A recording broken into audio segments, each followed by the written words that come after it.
is another solution to uh, floods. You create a designated flood emergency service or something like that, whatever you want to name it. But it's basically an entire organization or a sector that is built specifically to handle floods. In Australia, as you know, especially due to climate change, in the upcoming years there will be more frequent floods as far as I have researched. Based on the research, you might get triple La Ninas and different wind patterns, things might change. Even if, let's say, they don't, if you can only manage to save one person in all of this, I guess that alone would be more than enough. But obviously, you rescue a lot more people as well as save a lot of insurance claims and prevent disasters and depression and anxiety in the local community, as along with all sorts of other problems that might come with flood related issues, flash floods, and all of that. So, yeah, a flood designated flood rescuing emergency service. It has a hotline, a specific hotline at which people can call in case they are facing any problems or in case they are having any issues, whatever the case is. You have enough staff that can handle all of those requests. More than that, you have specific you have lots of stuff. This is actually the main point that I had, the idea that I had. They call people. You find out the people in flood prone areas, you contact them, you call them on their numbers, and you ask them, are they having any problems? You get regular updates from them. If there are any medical emergencies, you connect them with the relevant department.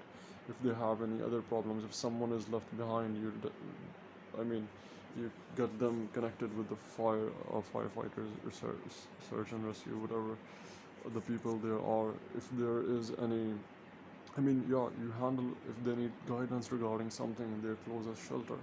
You're gonna contact them and tell them about that. You also, the people should contact the people the civilians on a daily basis, the staff of the center, and get regular updates. Check them up. Are they fine? You could also call and contact and warn the people beforehand. Literally call them in person. I mean, flood warning systems are good. You go on newspapers and stuff. I don't know if this is actually practiced in Australia. I unfortunately haven't researched if the government actually has such a similar center in which they call people just to get information on this. But let's just suppose hypothetically if there isn't, then yeah, you do that. You contact people beforehand that are in areas that are prone to flash floods, or which might experience flash floods, and you give them guidelines. You explain to them the kind of precautionary measures they can take, the emergency evacuation plans they can take, what they should do, what they should not do. I mean, seriously, you're saving lives. This is one of the, I believe, it is very interesting, a very easy, simple, straightforward, and a very difference making concept where you get to be in touch with your public and you help them out. You might not succeed in all areas, there might still be problems. People might blame you for them, but then again, I think the kind of benefit such a product would do far outweighs any potential mistakes that might happen down the road. Why did I mention this at the first place? Because none come to my mind right now. Just pessimistic thing, perhaps. Ignoring that.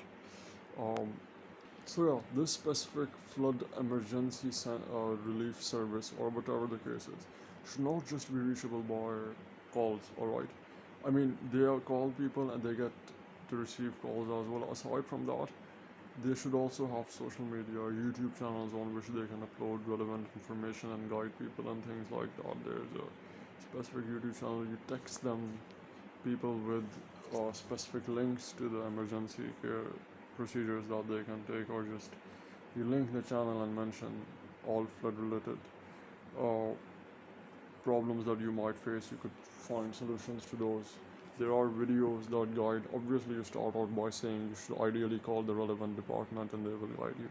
Let's say if you're out of signal or whatever the problem is, you can't do that, or if it's an emergency, here are the steps you should take.